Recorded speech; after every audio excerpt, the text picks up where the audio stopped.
guys, welcome into our here Tales on Tap. A bit of a different video for us today. We're doing a bit of a review of the Daggerheart system. But before we get into all that, I will tell you who I'm joined by. Hello! Hi. I'm Han, my pronouns are they, she. I play Kyria, typically, but today I think we're going to be recreating Ash from Campaign 1. I'm Chris, he, him. I'm currently playing Edivir, a slightly surly rogue in our current campaign, but today we're going to be taking a step back again to Campaign 1, and I'm going to be recreating my character Clovis. My name is Natalie, she, her. I usually play Liana in our current campaign. I am playing host tonight rather than creating anything. And I hope you enjoy our take on this video. We're not reviewing the whole system. We're focusing mainly on character creation because, let's face it, that's the part as D&D players we love. I want to preface this that it's all in beta at the moment, so all the images we use you'll see has beta written over it, so everything is subject to change. And we should also mention how we're all coming into this, because obviously you guys have done a fair bit of extensive research on this new system, but I am coming in as a proxy for some of the viewers who might be watching who have never even thought about Daggerheart before. I know nothing. Yeah. So I'm here to be your blank slate. Downton Press have a kind of playtest survey that they're encouraging everyone to break the game, so I feel like we're likely going to be filling one of those out and putting our input to try and, make the game better. For sure. It all works. Instead of a d20 that you would roll for absolutely anything, so insight, strength check, anything, constitution check, anything, you roll 2 d12s. Now, it helps if you have a light d12 and a dark d12 because they are, thank you very much, Han, they are defined by hope and fear. And if you succeed or fail with hope, there is certain consequences or certain bonuses. And if you succeed or fail with fear, there's certain bonuses or consequences. The reason we're going over this, even though we're not actually talking about the system, is because when they are selecting their cards, different abilities will give you bonuses also to do with the fear and hope. Editing Han here, hence the glasses and the My Family shirt. Make sure you give us a like, follow, and subscribe for more content like this. Drop us a comment, let us know what you're excited for, what you're hesitant about in terms of Daggerheart as a whole system. Make sure you head over to follow us on Twitch, twitch.tv/talesontap, where we stream every Tuesday at 6 PM British Summer Time, back to our regular scheduled programming. This system, you works with 3 sheets. Everyone has 3 sheets. And they're different depending on the class you go for. This is how we are going. Chris first. Clovis was definitely a sorcerer. He was. So that one was easy to transport over. So, as a sorcerer, you get to pick from 2 different types of cards. You get to pick from Arcana cards and Midnight cards. So essentially, there is overlap between the domains, which are your subclasses. So with Sorcerer, you can either focus on Arcana or Midnight, or you can do a mix of both. So then we've got Evasion and Armor. Your Evasion score, which is it's basically your AC score. So it's how hard you are to hit. And your Armor class is when you're attacked and you're taking damage, you may mark Armor slots off to reduce the amount that you're getting hit by. Okay, so what I'm understanding is, like you said, evasion is very much like AC in that it's determined by your dexterity in D&D. Yeah. I assume it's very similar here. It's how you can get out of the way. And armor is a flat reduction to damage that you can spend and eventually runs out. Ability scores differ. There is a standard array. A -1, a 0, a 0, a +1, a +1, and a +2. You've got agility, strength, finesse, instinct, presence, and knowledge. Agility, sprint, leap, maneuver. Strength is what you expect: lift, smash, grapple. Finesse is control, hide, tinker. Instinct would be perception, senses, navigation. Presence, charm, perform, or deceive. This is the one that Clovis is going to want to put his scores in. There's my +2.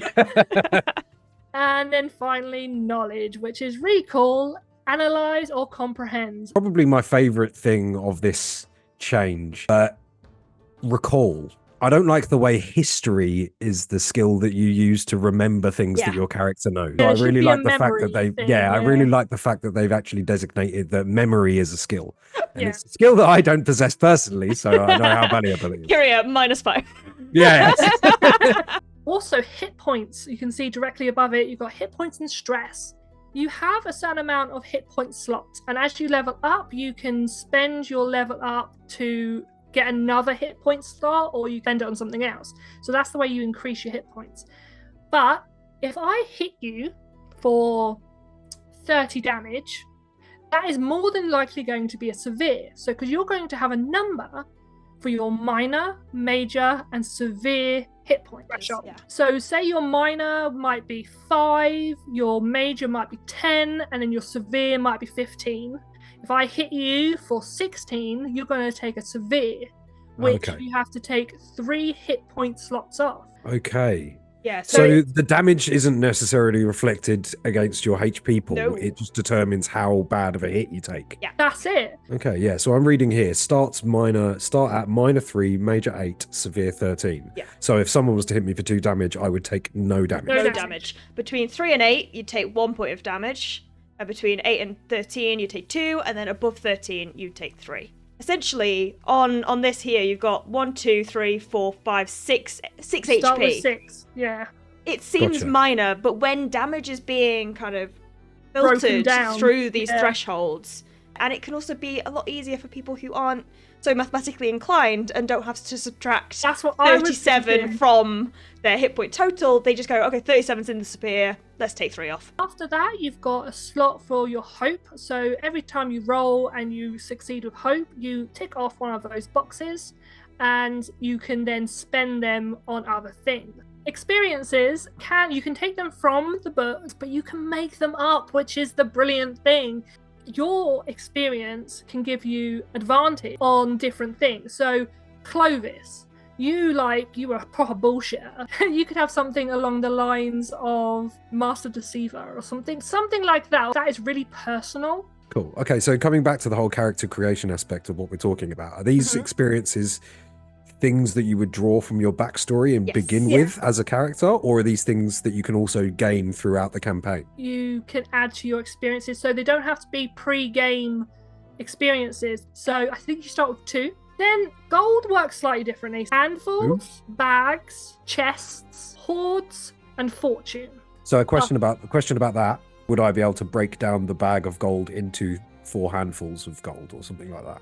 How does that work? I don't know how they. I haven't seen anyone go into divide detail of each that. other. No. Okay, that'll be an interesting thing to work out. That's a great question because it's something that I haven't come across. So yes, that's something to look into. So then you've got a little thing for class features. So here on the sorcerer page, we've got arcane sense, a bit like detect magic sort of thing, minor illusion, and channel raw power. Once per long rest, you can place a domain card from your loadout, we'll talk about that in a second, into your vault. So you can choose either gain hope equal to the level of the card or add magic damage equal to twice the level of the card to a spell attack you've successfully cast. That's interesting. Yeah. The rest of this first sheet is basically your weapon, your armor, your inventory on your second page. So this is more how you're building your character, suggested traits, and then background questions. This is the part I love about this system, really trying to get you into the mindset of your background character,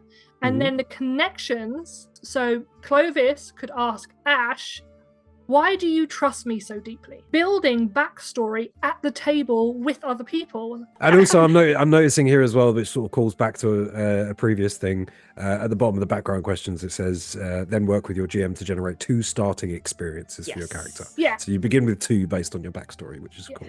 And then the last page is just your inventory, basically. Question. Yes. Where are my spells? Clovis. You in his mindset yet? He is reborn. Reborn. Where's the hand? Wait, hang on. I'll go get my staff. And Grease has returned. Full ancestry. There is Clank, Ribbit, Damon, Dwarf, Giant, elf, human, orc, halfling, dracona, Qatari, fairy, faun, galapia. This is a Galapia. Goblin, fungal, herbolg, simia. That is all of them. I'm not hearing half elf. No. So far, there is no half races at all. So Okay. you are going to have to go full human or full elf. Elves are typically tall humanoids with pointed ears and acutely attuned senses. They gain celestial trance. During a long rest, as one of your actions, you may choose to drop into an elven trance. When you do, roll a number of d8 equal to the stress you have marked and clear all stress.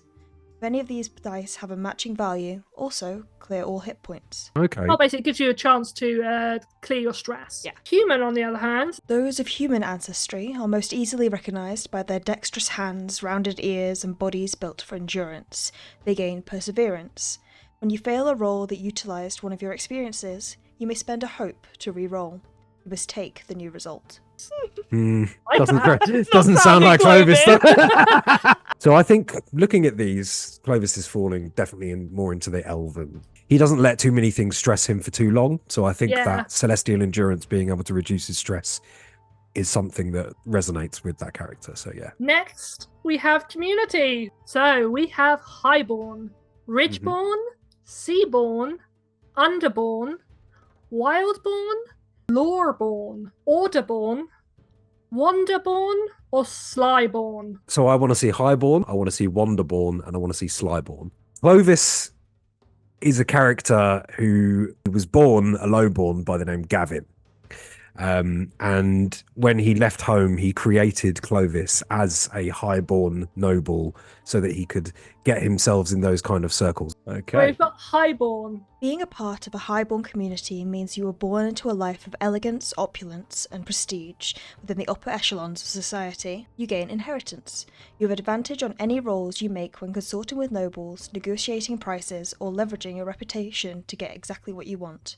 Take an extra handful of gold at character creation. So I actually think, despite his true heritage not being highborn, that highborn could work for him. And I think that the actual advantages of that background would really suit Clovis. I don't think wanderborn is basically the outlander. So I don't Yeah. think that fits Clovis, but slyborn. Being part of the Slyborn community means growing up in the underbelly of society, surrounded by criminals and con artists. You gain Scoundrel. You have advantage on any rolls when you're negotiating with criminals, detecting lies, or finding a safe place to hide. Ooh. Yeah, I don't know. I think I'm feeling highborn. So that together is your heritage then. So you're a highborn elf. I'm gonna say I kind of do quite like the almost deck building aspect of character Yeah. creation in this system. With your subclasses, there's 3 levels of subclasses. Why I've put 3 slots. For Foundation on Sorcerer, you have Primal Origin. Spellcast, Instinct. Your primal origin allows you to modify the essence of magic itself. After you cast a spell or use a weapon that deals magic damage, you may mark a stress to do any of the following. Extend its reach by 1 range, add a +2 to the action roll result, re-roll any number of damage die, hit an additional target within range with the spell. So Okay. it's sort of like twin spell it. But yeah. That's sounding pretty good so far, but let's read Elemental Origin as well. Your second option is Elemental Origin. Spellcast, Instinct. Your elemental origin lets you manipulate and shape a certain kind of element. Choose 1. Water, fire, air, lightning, earth. You can channel this element into unique, harmless effects. You may also spend a hope to describe how your control over this element helps a current action, and either add +2 to the action roll before making it, or a +3 to the damage. So I'm looking at these and I'm immediately drawn from a Clovis perspective towards the primal origin. Clovis's origin was a draconic bloodline. That primal origin kind of ticks a lot of the same boxes. But having said that, just knowing what I know now about how damage thresholds are handled in this, I can see being able to add +3 Yeah. to damage could tip it from a minor to Yeah, a major wound. exactly. But I think sticking with Clovis and what we know about Clovis, I'm going to go primal origin. But that elemental origin is very, very cool. Who doesn't want to be a bender? Well, it's Clovis we're talking about. Yeah, exactly. You next set your traits and your evasion. So where would you put your dump stat? Where's your -1 going? I know. Well, I think we all know where the -1 is going. It's going in strength. Yeah. Done. Where are you putting your 2 zeros? I think they're going to be finesse and agility. Now you've got 2 +1s. So what we've got left is instinct, which is your spellcasting modifier, presence, and knowledge. We will go the 1s in presence and knowledge, as much as it pains me. Yeah. Fair. And then that would leave your +2 in instinct. I would have liked to put the +2 in presence, because Clovis is a very present person. Yes. His presence is hard to Noted. miss. The next thing that you would do when creating your sheet would be to fill out your evasion, which is set by your class. So you can see on the sorcerer class it says start at 9. It's different for every class. I have Yeah, a and I can question see- with that. Go So, ahead. is that remotely influenced by agility or finesse at all? Okay, what it says on the character creation guide, record your starting evasion score, which is written on your sheet. Oh. So no. Okay. Then we look at setting your thresholds and hope.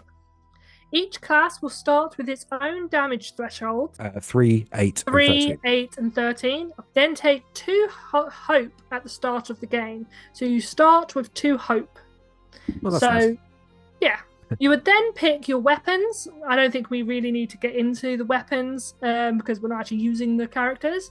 No, but I did It see that definitely there would was be some sort there of was- staff. yeah, there was a suggestion I saw somewhere along there. The suggestion for sorcerers was a Dual two-handed staff. dual A dual staff. staff. Yeah. Yes, Yeah. definitely. And Or then a you cane. pick.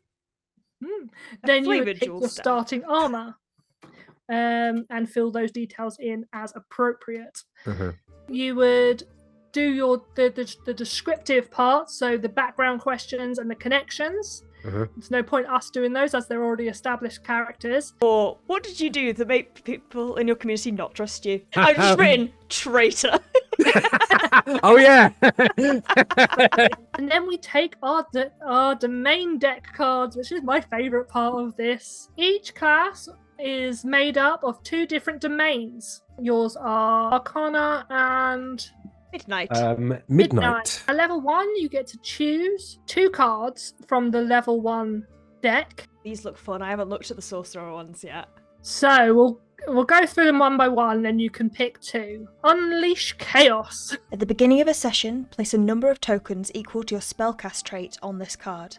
You can make a spellcast roll against a target within far range and spend any number of tokens to channel raw energy from within yourself and unleash against them. On a success, roll a number of d10 equal to the tokens you've spent, and do that much magic damage against the target. Mark a stress to replenish this card with tokens up to your spellcast trait. Play all tokens at the end of the session. That Okay. sounds very cool. Rune Ward, you have a deeply personal token or trinket that can be infused with protective magic and held as a ward by you or an ally. Describe what it is and why it's important to you. When the holder of the ward takes damage, they can spend hope to reduce it by 1d8. If the ward die rolls an 8, its power will temporarily end after it reduces the damage this turn. It can be recharged for free on your next rest. So Okay. that's almost like a shield spell that Yeah. you could give to anyone. Spend a hope to allow a creature you can touch to climb on walls and ceilings as easily as walking on the ground below. This spell will end after 10 minutes or when you cast it on another creature. That is so useful. Then we've got Rain of Blades. Spend 2 hope to conjure throwing blades that strike any enemies close to you. Make a spellcast roll and all targets that you succeed against take a d10 magic damage. If any targets you hit are currently vulnerable, they take an additional 2d10 magic damage. Okay, so that's like an area of effect around yourself, almost like That feels Thunderwave. like, yeah, Thunderwave, like a Hellish Rebuke type of thing. One thing I'm noticing here as well is that ranges work a little bit differently in this game. So it just says any enemy close to you. What I assume that means would be any enemy within 5 feet. Melee, within touching distance.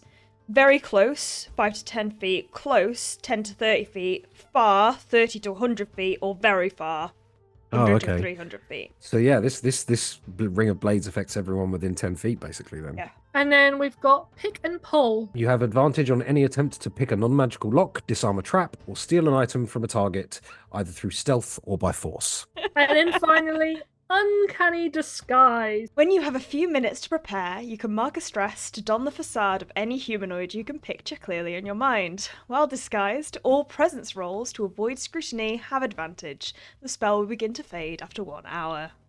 Bank it. Get it in there! Immediately. Take it to the bank, baby. What other one would you pick? I'm quite torn actually. These are pretty good. I mean, obviously you get more at later levels. Yeah. Yes. I'm torn between Unleash Chaos, obviously, because Yeah. it just sounds awesome. Yeah. And also Rune Ward. Clovis's abilities at lower level are quite a lot about self-preservation. Yeah. So I think I'll go Rune Ward. We've finished level 1, Yeah. but looking forward, you only have I think 6 cards that you can put in your loadout. Each level up, you get to pick another 2 cards. Eventually, after level 3, you'll have excess cards, which would then go into your vault, and then you'll be able to swap them out upon long rest. The keen-eyed of you may see in the top right of these kind of domain cards, there's a circle with a number and a lightning bolt. I did wonder. Yeah, so typically you switch out your domain cards when you have more than enough and you have some in your vault on a long rest. However, if you want to do it off the cuff like that, that's the amount of stress you have to take in order to switch it out instantaneously. Honestly, this is one of my favourite things about this. Say you're a full spellcaster and you want utility spells on hand, just in case, but what if you end up in a fight? You have in your vault damage-dealing spells that you then have to... You then expend a stress, and then you've got it in your hand ready to use anyway. Obviously, the more powerful, the more stress it'll incur. I like that as well, because then you could, when you sort your loadout at the beginning of a adventuring day or a session or whatever they call it in this, you could stack yourself up with some of your strongest cards and keep a lot of your 0 stress things in reserve. You've got 2 experiences that you can set. What would you think when you began the game? What would your 2 experiences be? I think would definitely be his experience in hoodwinking nobles. So he had a natural ability to integrate himself with nobility and high society. He knew the kind of people they were, and he had experiences of what kind of traits that they appreciate in people. Okay. Which were generally not very good traits in his eyes, but he knew how to emulate them quite well. Like false noble or something like that. What would your second one be, do you think? Another big aspect of how Clovis was he knows like how people run scams. He's very aware of how people run scams, so he can catch a scam quite easily. He knows what to look out for and what little savvy tricks of the people... con artist or something. Yeah. Savvy con artist. Eyes on the savvy inside. Yeah, eyes on the Eyes inside. on the Savvy inside, con love artist. that. Yeah. But then the other option that I had, which maybe we could add at later levels, is something along the lines of he knows how to create a new identity or something like that. Do you know what? For a completely different system and not being able to pick like the same things, you've created Clovis really well. I think probably my favorite thing about this is the experiences. From what I'm understanding right now, having only made to level 1 or whatever, the experience is almost, it's like customizable feats almost. Yeah, you know? but that is Clovis. Here he is. It's Clovis. He's back, baby! He's fucking back. I'm going to just give a little disclaimer for people who don't know who Ash is. So Ash is an Air Genasi astral self monk / cleric. None of those things exist in this game. Rogue, that's correct. Yeah, making us a rogue. I mean, obviously, the Genasi aren't a thing, but I think the human description, like It fits body Ash. built for endurance. Yeah, that's it's Ash. Definitely. Yeah. So we'll go with human. Community. Slyborn.